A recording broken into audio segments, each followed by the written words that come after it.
Hey everyone, and hello David, and thank you for joining us. So for everyone who doesn't know David, he is the head of business development at Tundra Esports, but this is just one of many accolades, as he has worked with such giants of esports industry like Gambit Gaming, Virtus.pro, and he has also been the founder of Forward Gaming. So thank you once again for joining. Thank you for having me. It's a pleasure. So first of all, congratulations on becoming a part of Tundra Esports. And how does it feel to join a team with such a legacy, especially after several months that they've just won the Dota International?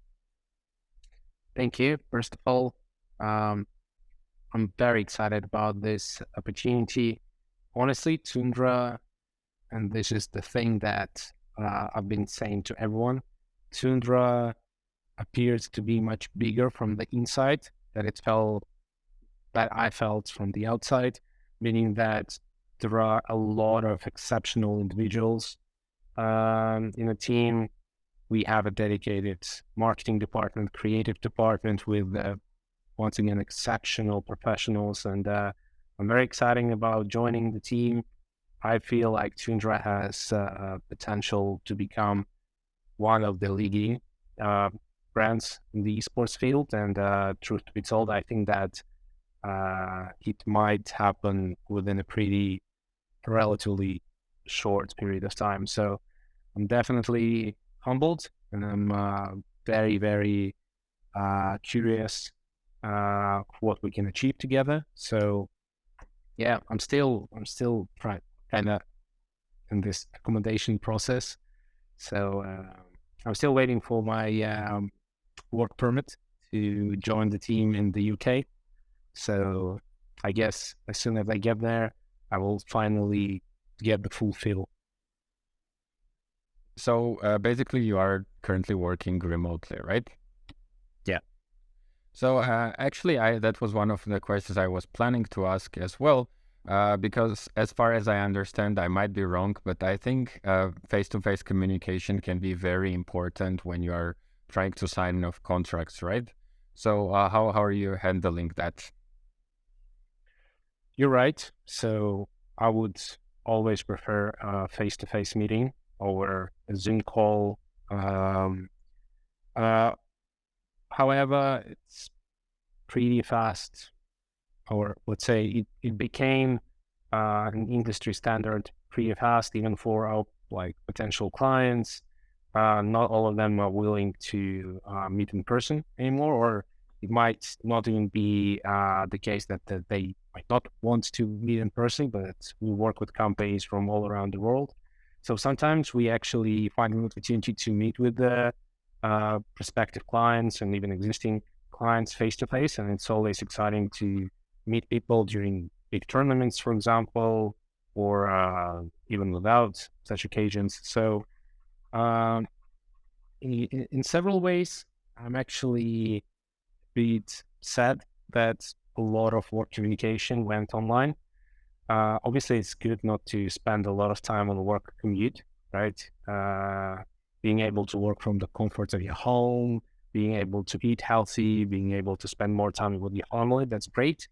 But I think it comes with the cost and the lack of this personal touch, the lack of being able to, just get a better understanding of what the person on the other side of the table wants to tell you. Well, that's the cost of, I guess, being more efficient, right? So, because Zoom calls, they seem to be more efficient, at least time wise. So, yeah, it's how they say, double-edged sword, right? Yeah.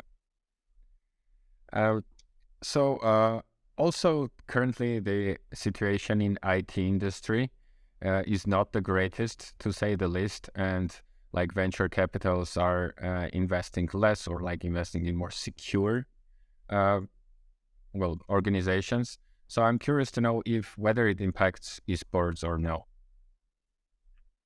Well, first of all, I would say that esports is better described as a part of entertainment industry rather than IT industry. I think we share much more similar features Of with course. the sports industry, even with maybe movie industry or Netflix and companies like that.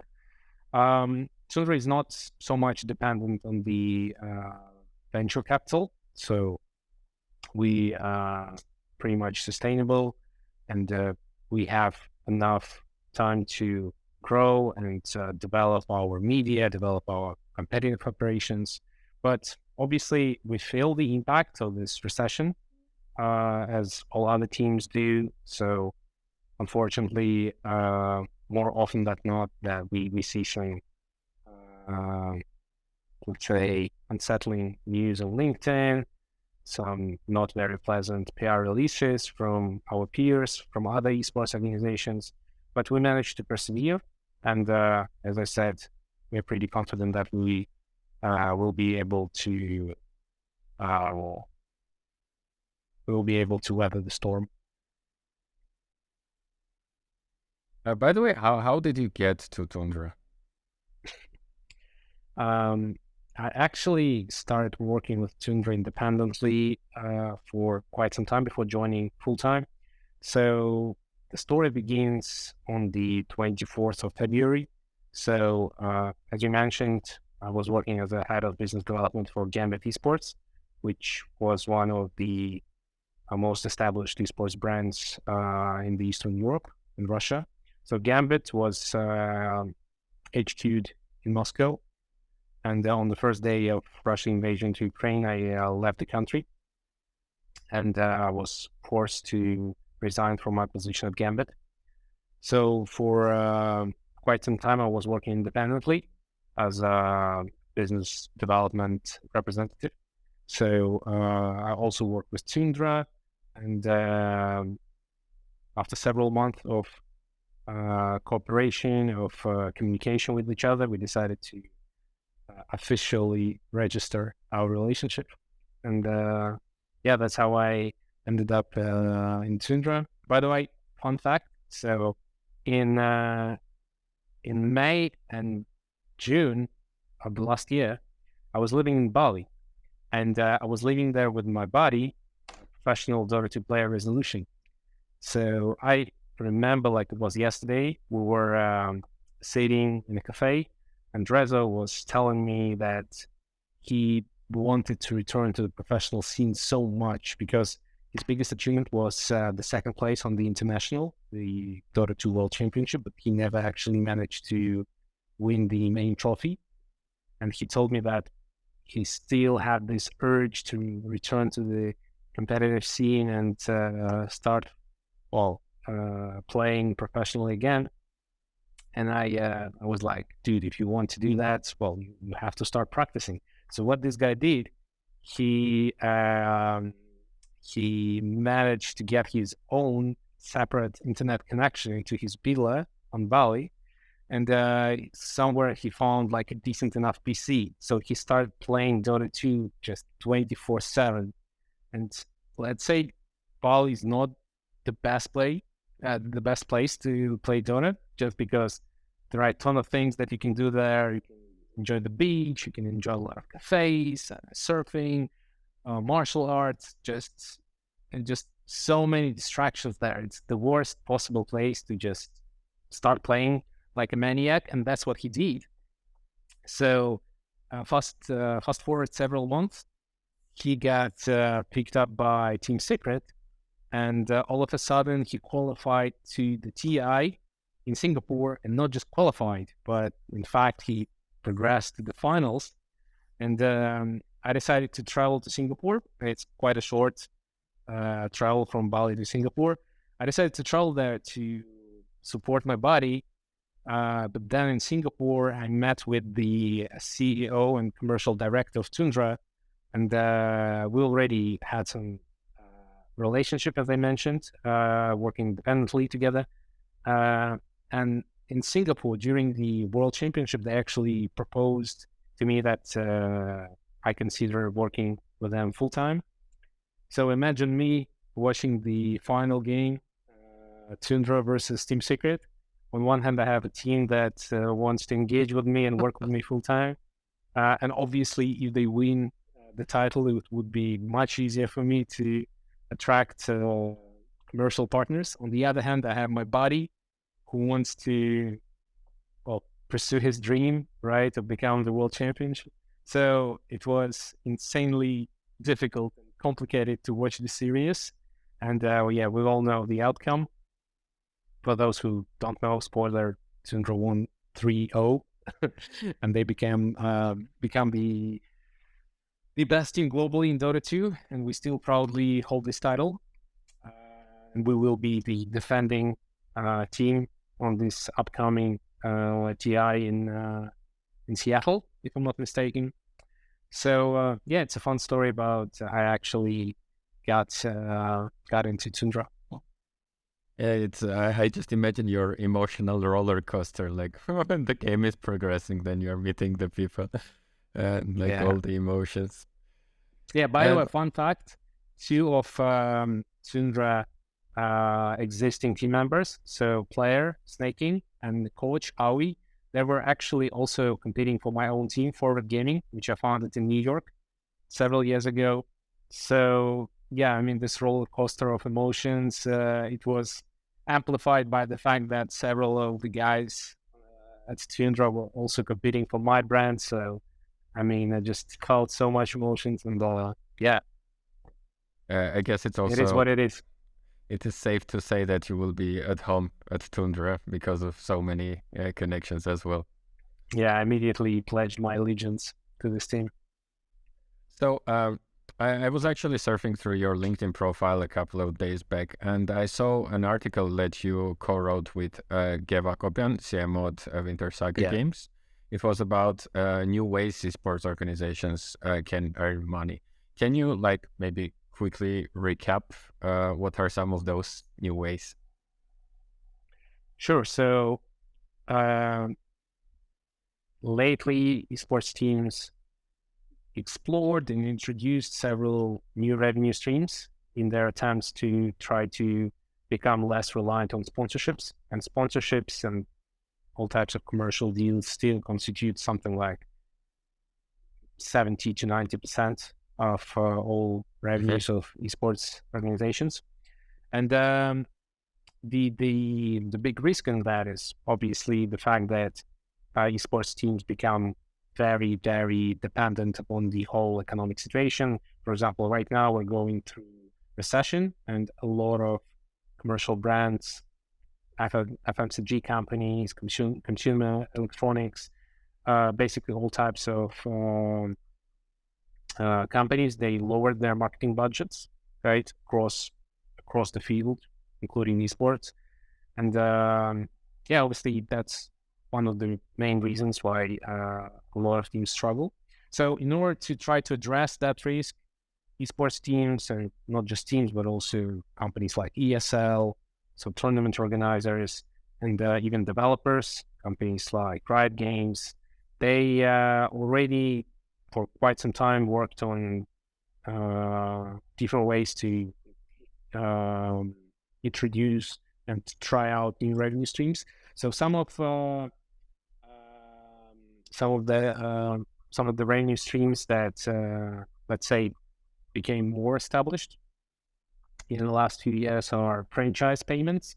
So for example, if you are a team with the franchise slot in ESL Pro League, or maybe in the League of Legends, LEC or LCS, so European or American League of Legends, you get guaranteed payments from the franchise itself. So ESL Pro League, for example, it's the biggest franchise in CSGO.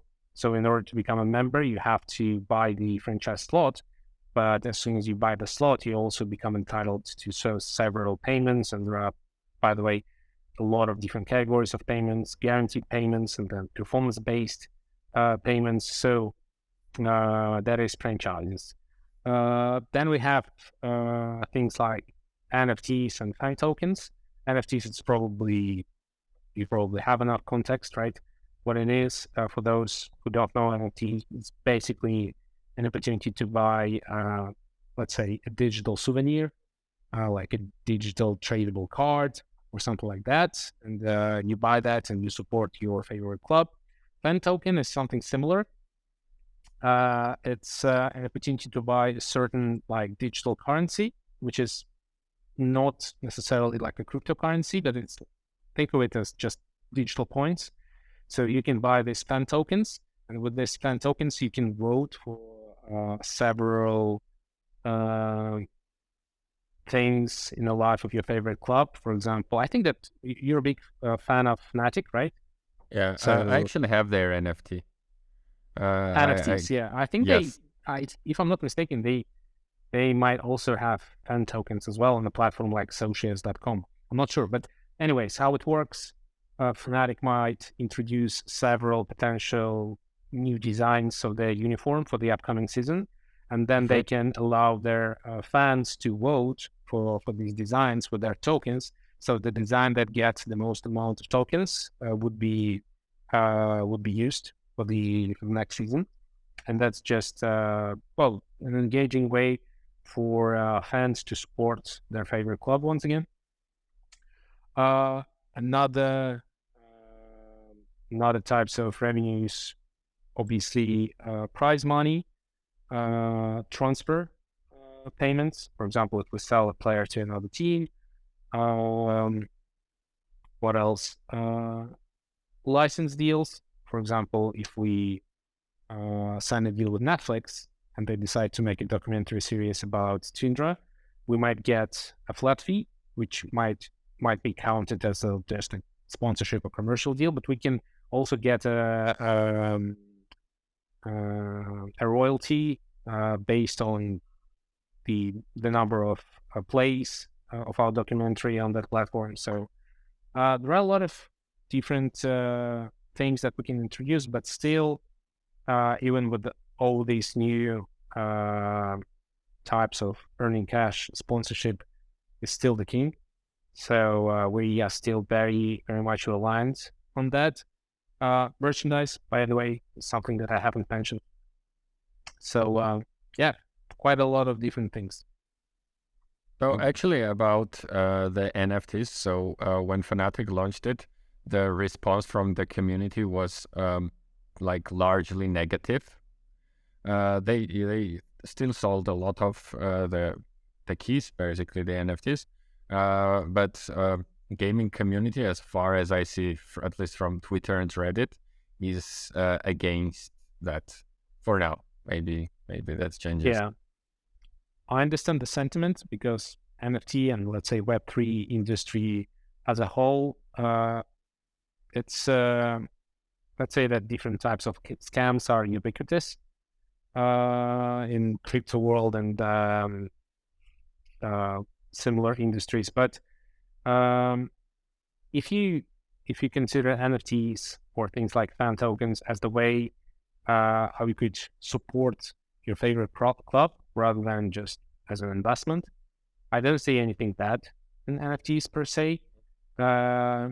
Obviously, it depends on how you position these digital things, how the club positions them. So if you promise that you'll make a fortune if you buy these NFTs during the launch, obviously that's at least questionable.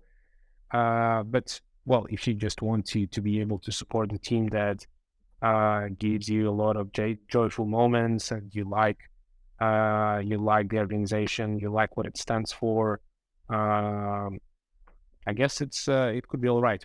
By the way, one thing that 100 Thieves did perfectly, from my point of view, they launched free NFTs in partnership with Polygon. So during the limited time, any fan could claim their own NFT, and these NFTs, they represented this championship chains. So they won a certain tournament in Call of Duty, and they decided to launch this memorable NFT to highlight that. And still, regardless of the fact that these NFTs were free, some people were upset just because NFT and anything Web3 related is equivalent to scam for these people. So there's nothing you could do about that. Yeah, I mean, there's been just so much scam that people don't see beyond that. They kind of forget the technology. It's just, okay, the people want to scam me somehow.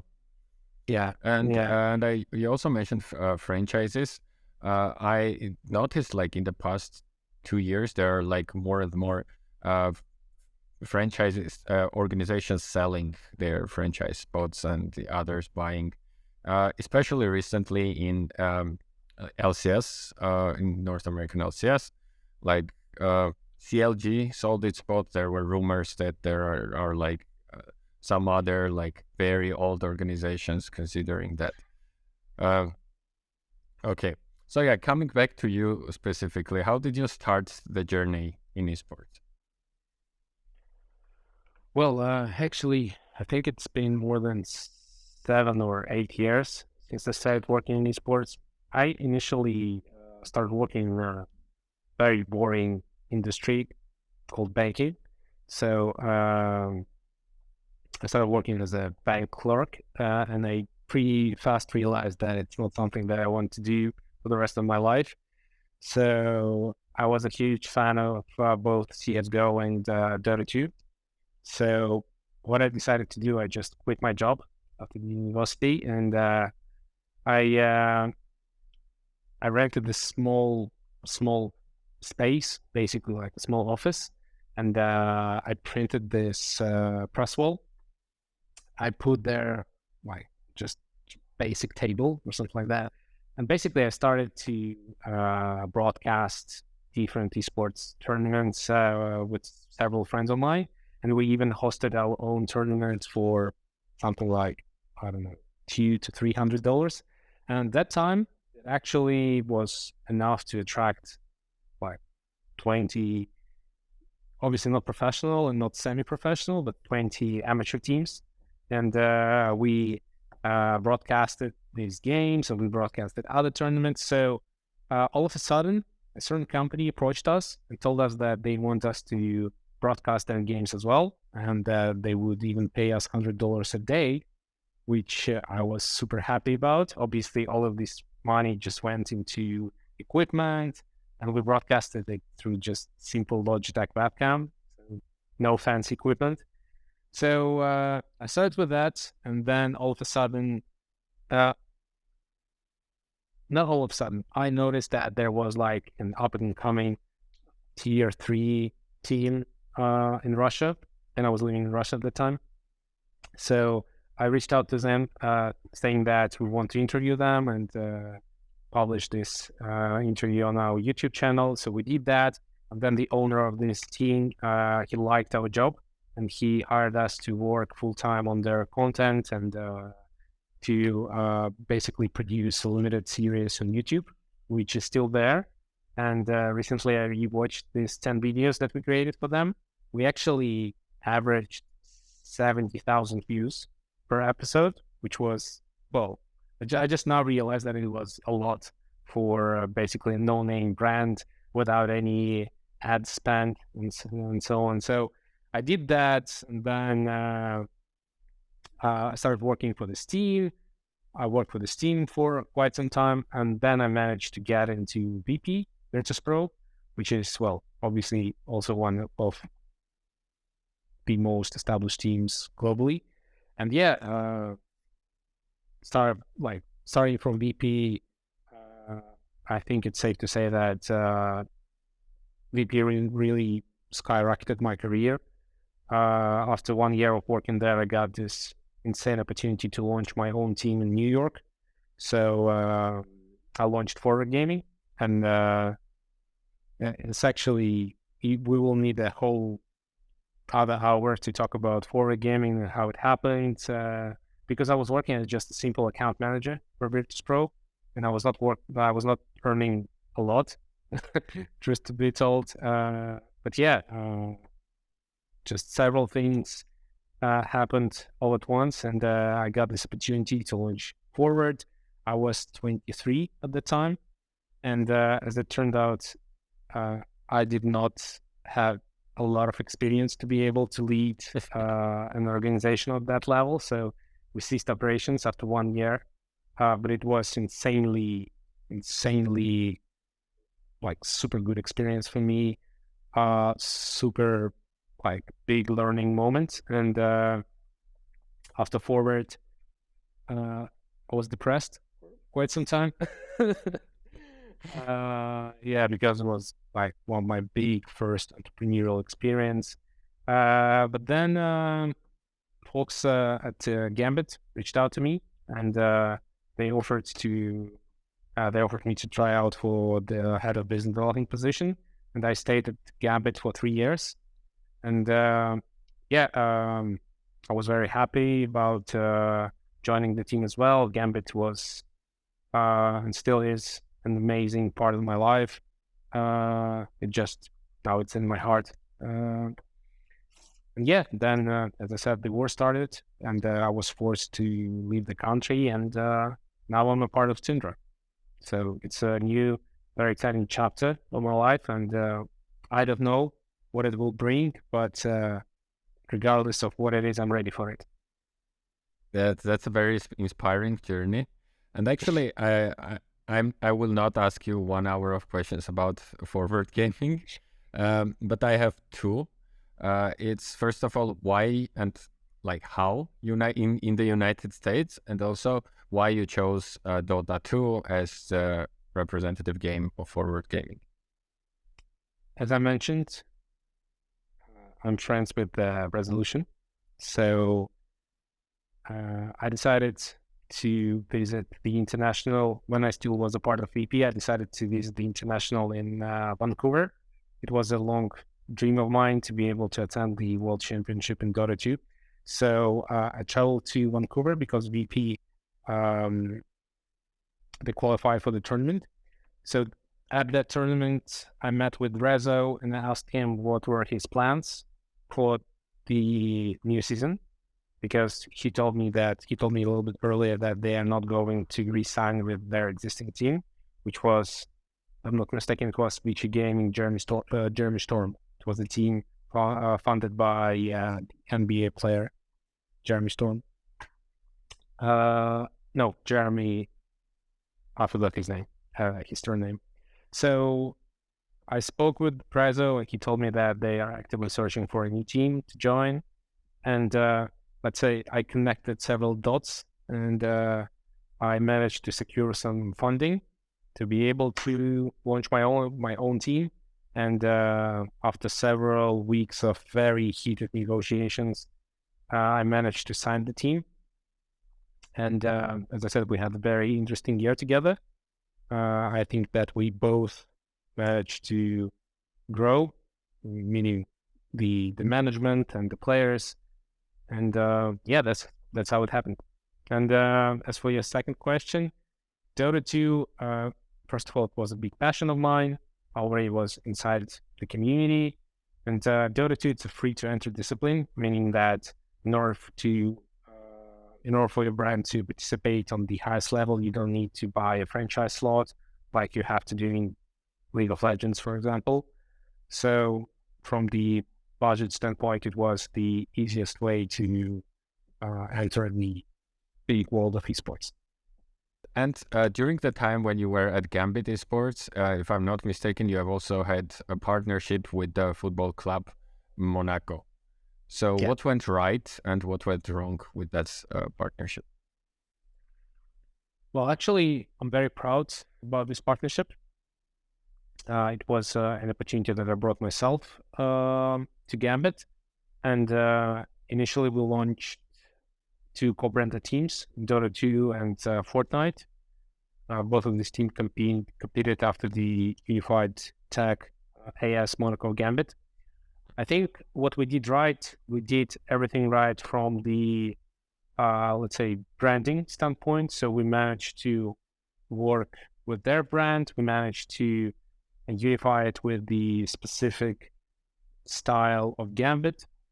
And I think that Fortnite roster in particular definitely managed to, they exceeded our expectations from the competitive standpoint. So we won several big tournaments, including FNCS in the duo format, I think. if I'm not mistaken, as a part of AS Monaco Gambit. And we managed to become one of the fastest growing gaming TikToks in Eastern Europe. I think it was in 2021. So, and we did that, as I said, in collaboration with Monaco. What was maybe not the brightest part of this partnership is probably the competitive results of our Dota 2 team. So they never managed to actually show the best of themselves. Let's put it this way. But apart from that, I think that both the football club and definitely us, so both parties, were very happy about what we achieved together during this year to work together. Are there any other partnerships like that you are super proud of? And it doesn't have to be only in Gambit. You know what? One such partnership will be announced pretty soon. Okay. Here, in 1 week, to be precise. So I'm not sure when you intend to upload this episode, but if it happens after let's say at the end of the next week, I think that you'll get what I'm talking about. So this will definitely be one of my most proudest moments. Okay. I'm actually really intrigued right now to know what is going to happen. I managed to intrigue myself as well. Yeah. I'm just gonna next week every day just going to check the Twitter, Reddit, everywhere. Okay, what is Tundra Esports doing?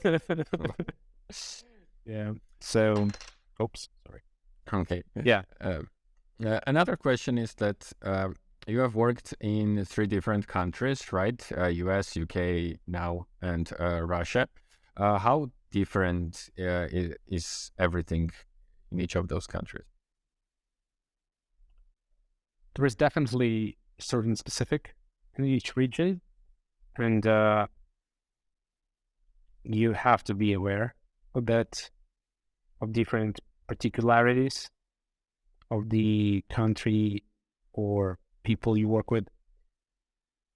But I would say that the most important things are generally appreciated everywhere, regardless of whether you work for an American organization or an English team or Russian team. So if you are the leader that is willing to take responsibility, if you are a person who actually finishes what you started, things like that would be appreciated everywhere.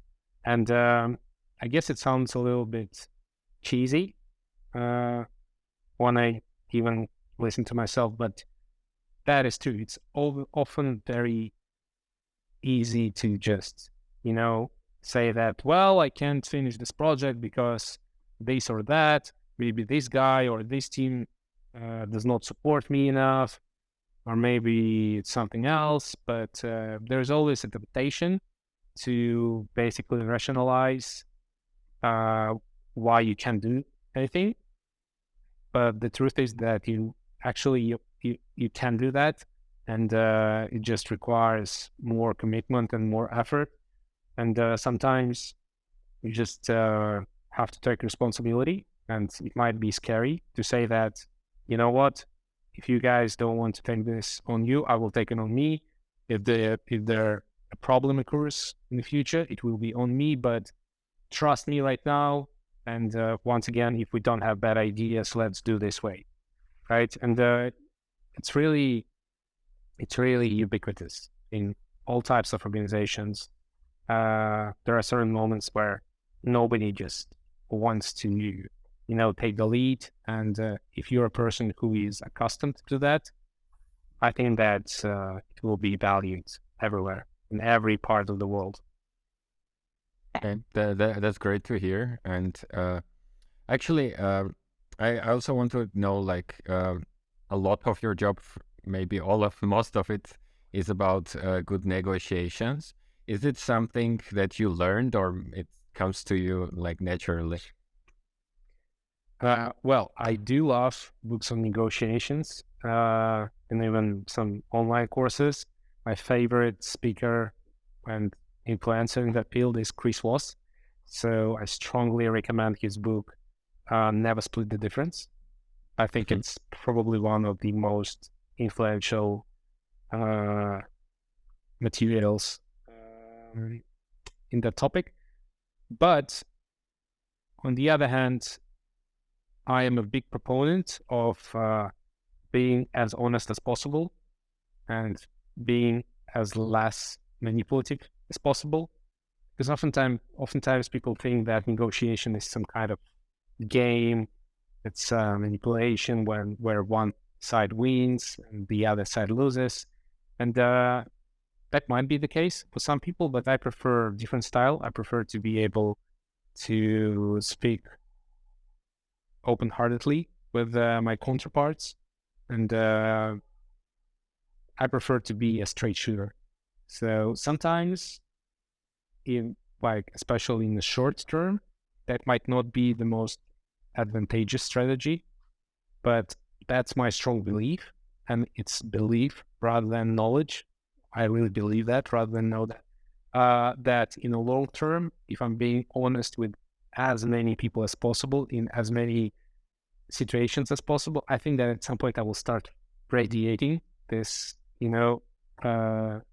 this energy field, and people will feel that, and I think that will attract better people to me, and it's much more enjoyable to be able to speak to and deal with interesting and I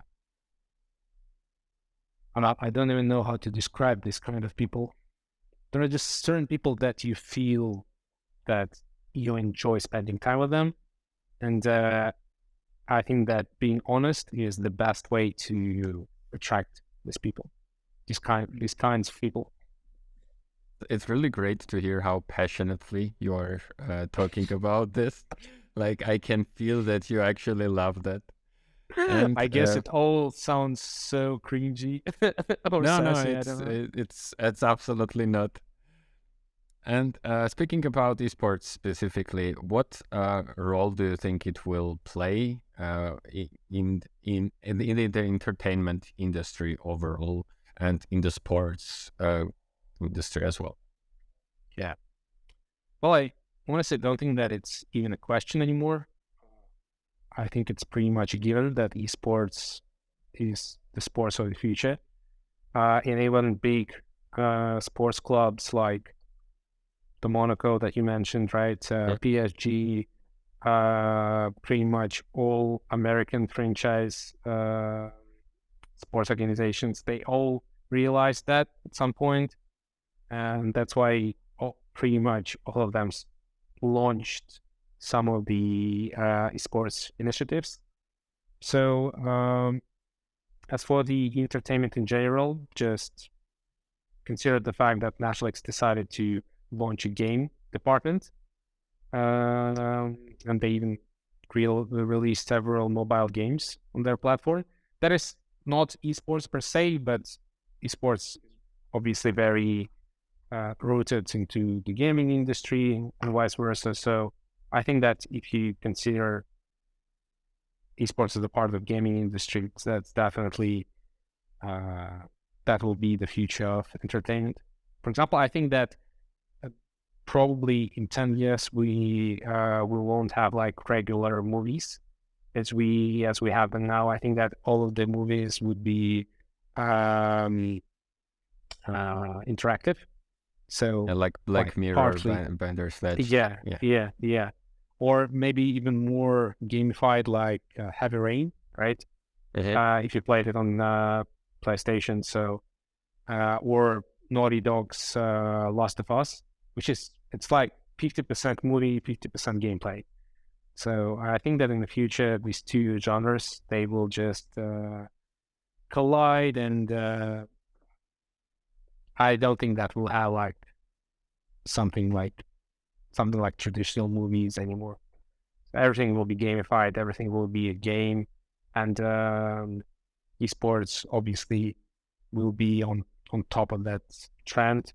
So yeah, I'm really excited about what the future holds for us. At the same time, as I mentioned regarding the Zoom calls, sometimes it's also important not to, not to forget the good things of the past, even if they might not seem so effective. There's definitely something in the humane touch, right? So I hope that we will be able as a humanity to preserve traditional sport, because I'm, for example, a big fan of martial arts. So I can't imagine a future where we will, like, all fighting will be virtual. I just don't understand how it's possible, right? So I hope that several things will be preserved as we know them today. And my last question for today is, what are some of the advice you would give people who are interested in getting into esports industry? And by saying esports industry, I mean the business aspect, or that are basically not players. Yeah. As an insider, I can say that it's pretty feasible and pretty doable to be able to infiltrate this industry. So the first thing I would recommend is to open job listings of all of big game developers that are present in esports, companies like Riot Games, Epic Games with Fortnite, Psionic with Rocket League. So just they oftentimes they just have the esports category in the what you do section. So just read these job descriptions. For here still, I think that I could cut off for a moment. Anyway, I could hear you. Yeah. Okay. So just read the job descriptions. Basically, you will understand what positions are in high demand, right? And for example, sales positions are always in high demand, and so are engineering positions, obviously.